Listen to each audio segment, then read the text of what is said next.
They live in nearly every neighborhood, downtown, up north, even the assumingly safe suburbs.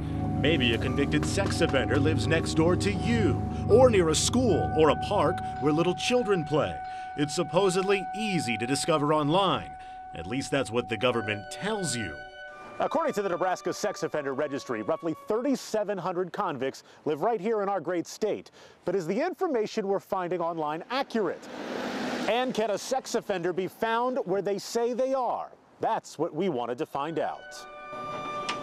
At random, we chose 20 sex offenders out of the 862 listed as living in Omaha. One at a time, door after door. Are you Wallace? Yeah. Yeah, we're just doing compliance checks for the news for Sex Offender Registry. I took action and checked on each convicted sex offender to see if they really are where they say they are.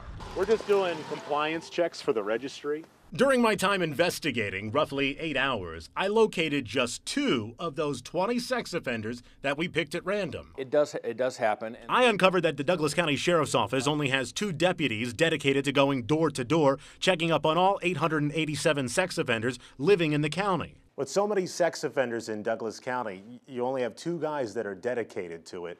Do they feel overworked? It's a question of, are we able to get the job done? If we had more people, could we do a better job at it? Yes, we could. In other words, we would spend more time, we would be able to spend more time ensuring that the sex offenders were where they're supposed to be, were compliant with the terms of the law. So I took the investigation back to the streets. How often does the sheriff's office come by to make sure that you're still living here?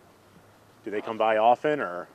You know, I've never seen a sheriff come by here. Yeah, they come by. I'm moving. I'm in the process of moving now. So when you move, what are you required to do then?